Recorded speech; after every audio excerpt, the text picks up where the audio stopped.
Okay, everyone, we're moving on to 5.2. We're going to prove, I know your favorite word ever, trig identities. Okay, so we have three general strategies that I need you to think about as we are solving these. Okay, the first one is the proof begins with one side of the identity, okay, and it ends with the other side. You need them to be the same by using a process, okay?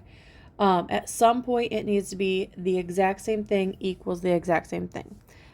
Typically, I try to do all of my work on one side. However, if you get to more complicated problems, that's not always possible. Okay, so keep in mind one side of the identity. Okay. Next, we have when picking the side to start with, begin with the more complicated expression. Okay. That's similar to when you are looking at a problem, you look at the ugly part and try to get rid of it.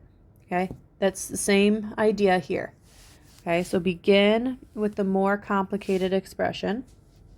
Okay, if no other move suggests itself, convert the entire expression to one involving sines and cosines.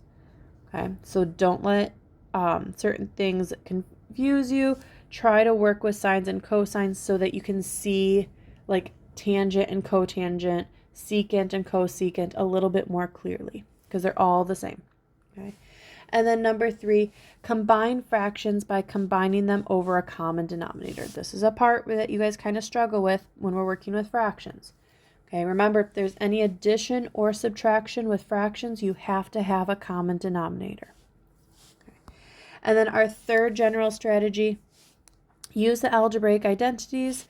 Okay, this one, difference of two squares. And then your Pythagorean identities, which is that sine squared plus cosine squared equals 1, and then all the different variations of it. Okay, use those. They are going to be lifesavers.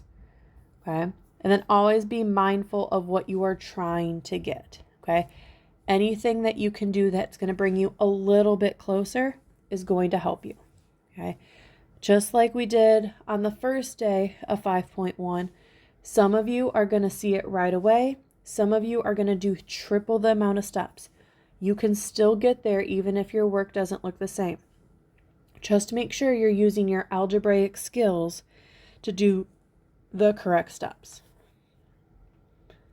Okay, so let's try our very first one. Okay. Fun fact for you guys, not to make you nervous, but teaching this, my first year teaching, this is actually the first time I made a student cry. Okay. But it was not over how difficult it was. It was because there was a lot of homework assigned to it and they were a little busy. So don't worry too much. Okay. And remember, pause the video and talk to each other if you don't understand a step. Okay. Let's see what we can do. I have tangent x plus cotangent x equals secant times cosecant.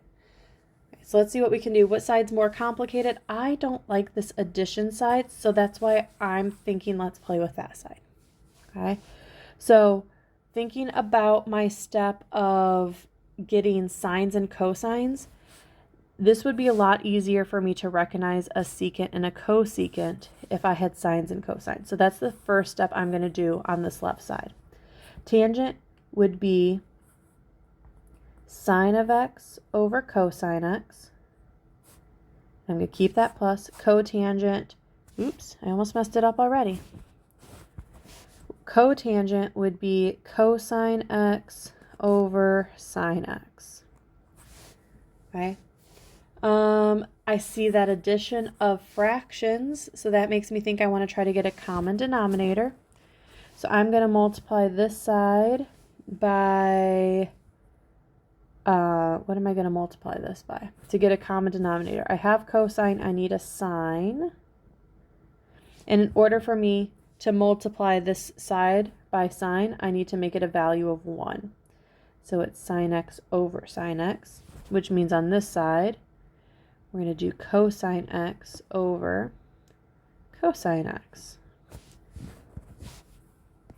That will give us sine squared x over sine x cosine x. Oops. plus cosine squared x. Ooh, I like what this is doing. And then sine x cosine x. Okay. And what I want to do is, now that I have common denominators, I'm going to make it one fraction. That means I can squish together the top to see sine squared x plus cosine squared x, and I hope you're recognizing that, over sine x cosine x. Okay. Now, if you did not recognize that top already, hopefully you realize now that it's a Pythagorean identity. Sine squared x plus cosine squared x is 1 sine x cosine x. Okay. And then I'm going to think about what can I do to get that 1, or that secant. Well, I know that secant is 1 over cosine. So I'm going to move that cosine to the front and do 1 over cosine x times 1 over sine x. Okay, because 1 over cosine is secant x times 1 over sine is cosecant x. Okay, and then this matches my left side, or my right side. Okay, so I know I'm done. I did all of my work on one side. Okay, not a bad one to start with. Okay, let's try another one. Okay, and again, it's just practice makes perfect. A big thing is trying to ask yourself, what can you change? Okay, so our first one, we're trying to decide which side is more complicated. I think I'm going to go with the left side because of that addition again. Okay, so I'm going to work on this left side. I see my denominators are really close to each other, but they're not exactly the same. So let's try to get common denominators. This left side, I'm going to have to multiply by secant x plus 1 over secant x plus 1. And over here, it will be secant x minus 1, secant x minus 1. Okay, I'm going to use a little bit darker blue.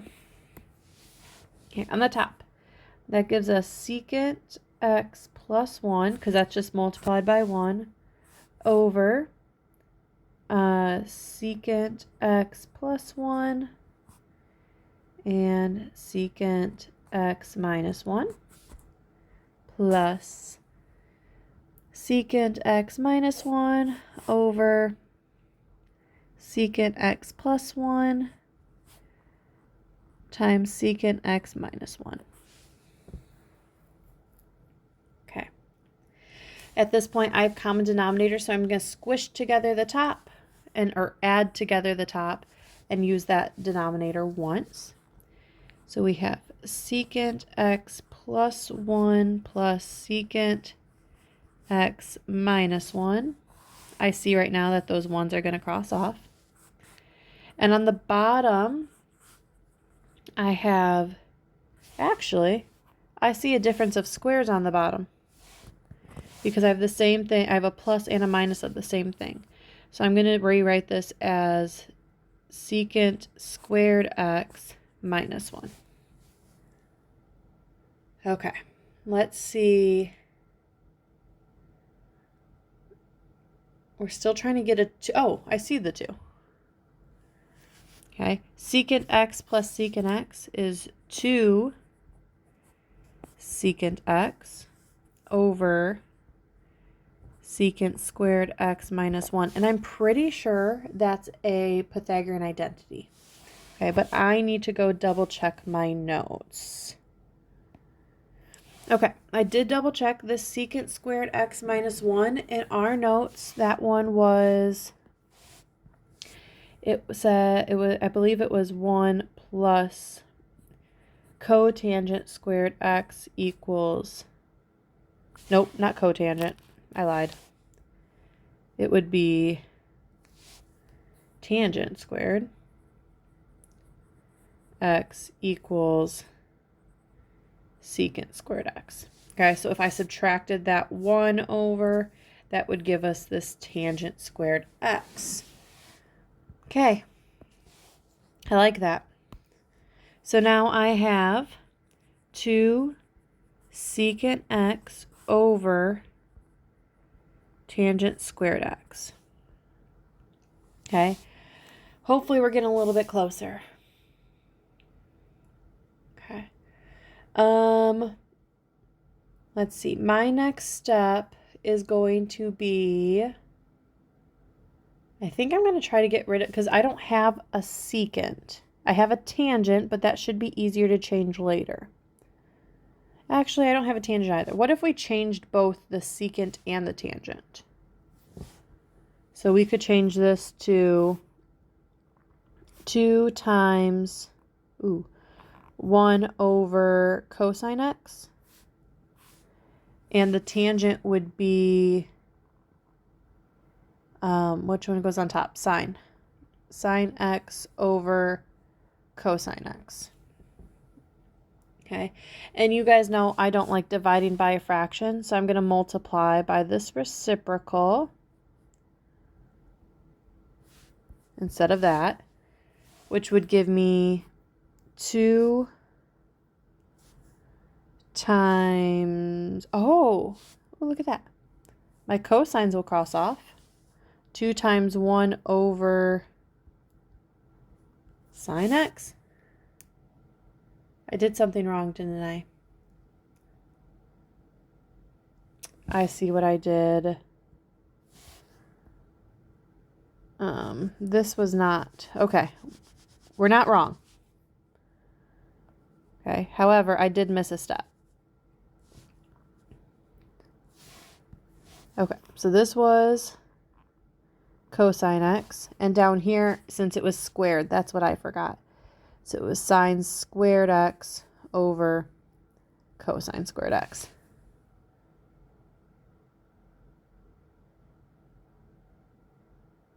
Okay, so now let's multiply by the reciprocal, which is cosine squared x over sine squared x. Okay, instead of this. Now we're back up. Similar, just like before, that cosine is going to cross off with one of these. So now we have 2, and then we have a cosine x over sine squared x. Okay, and what's my goal? My goal is to get a cotangent and a cosecant. Well, if I split this bottom up, that would be 2, and then let's say cosine x over sine x times sine x. And then cosine over sine is what gives me my cotangent x. And that 1 over sine will give us our cosecant x. So that finally matches with that. Okay, now again, is this the only way to solve this? No. Okay, and there's a lot of different processes you might have made as you go. Okay, that's okay. Just make sure you're always following the correct rules of algebra and what you can do. Okay, let's try another one, because practice makes perfect. Okay. Okay. Prove the identity cosine t over 1 minus sine t equals 1 plus sine t over cosine t. Okay, and there's actually a little blurb here. The solution. The left-hand expression is slightly more complicated, as we handle the extra terms in a numerator more easily than in a denominator. So we're going to begin with the left side. Okay, let's begin with the left side. That's interesting, because if I look at Miss McKay's notes, she started on the right side. Okay, so let's see what we can do. Cosine t over 1 minus sine t. And thinking about my goal, I want to try to get cosine on the bottom and 1 plus sine on the top.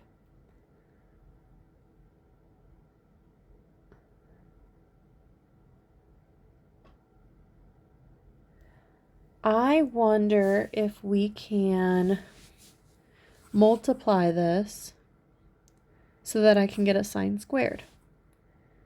So I'm going to try multiplying by 1 plus sine t. And again, I'm going to be real with you. I have no idea if this is going to work. Okay. And I can multiply it by something over itself because that's just multiplying by 1. So on the top, I will have cosine t plus cosine t sine t. That's ugly. Over, the difference would be 1 minus sine squared t. I think that is one of our Pythagorean identities, because my Pythagorean identity would be sine squared x plus cosine squared x equals 1. If I subtract that sine squared over, it would give me cosine squared x. So I like that. That means I have cosine t plus cosine t sine t over cosine squared t. Okay, and that's good because that gave me my cosine on the bottom that I needed. Okay, and then on the top, but I only want one of them, which makes me think I actually need to factor out this cosine on the top. So I'm going to go over here, and on the top, I'm going to factor that cosine t back out. That'll give me 1 plus sine t. Okay, and on the bottom, we're almost there. Cosine squared t. Okay, because it's multiplication on the top, I can cross off that 1 cosine with one of the cosines on the bottom. That will leave us with 1 plus sine t over cosine t, which is where we needed to end up. Okay, I felt really good about that. Okay, so remember, multiplying by a special value of 1 is very, very helpful. Okay, let's try, I think we only have, oh, never mind, we have a few more. Okay, let's start with example 3. Okay. Looking on the left side versus right side, I definitely think the left side is more complicated. So I'm going to start over here, and I see parentheses, so I am going to distribute. So I'm going to distribute that cosine to both of these terms.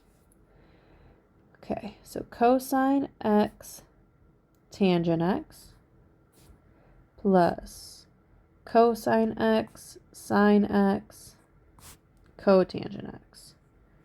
Okay, and I see on my right side I only have sines and cosines, so I'm going to start, I'm going to change the tangent and the cotangent. So we have cosine x, and then tangent is sine x over cosine x, and that works out nicely, plus cosine x, sine x, and then cotangent is cosine x over sine x. So looking at what's going to cross off here, we have the cosines here, the sines here.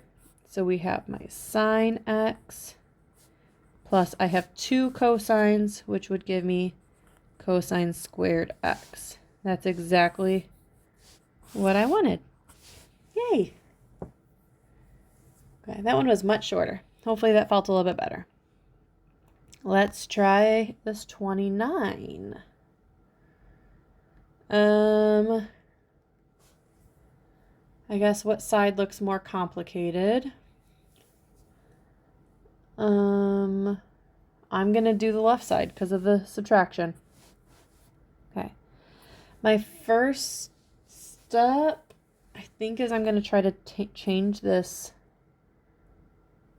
If I have a subtraction, I'm going to change the cotangent to cosine squared x over sine squared x minus cosine squared x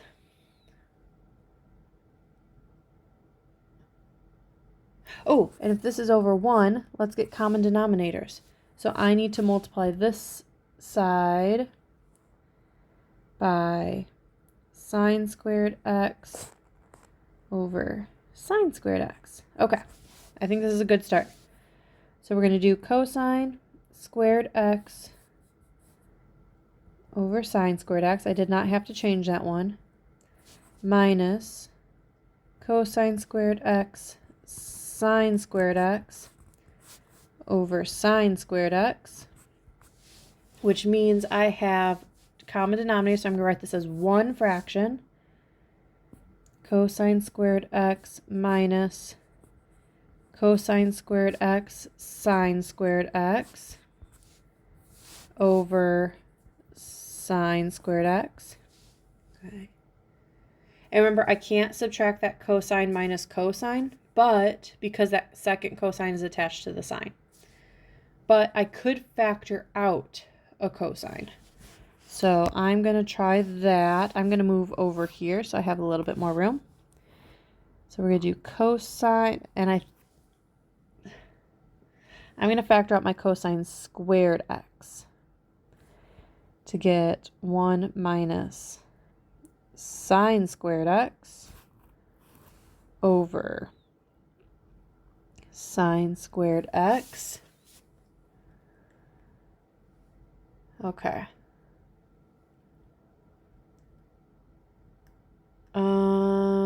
I see a lot of different things that could give me. Oh, okay.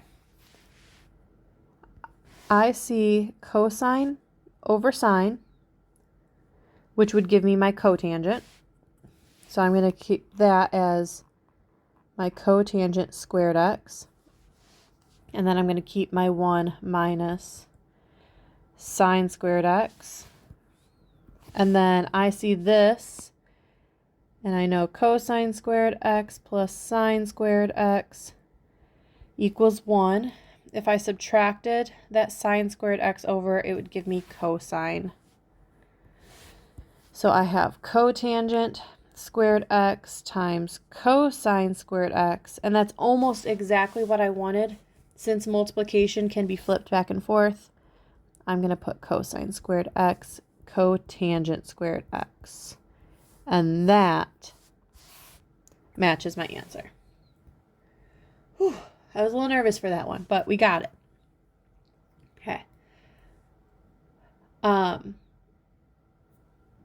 My biggest piece of advice is to, how about on this last page, we have a few more. Why don't you stop here and try and see what you can do, and then we will go through these 3 again on Monday. But I want you to attempt all 3 of these kind of as your first homework. I'm not going to assign 5.2 yet.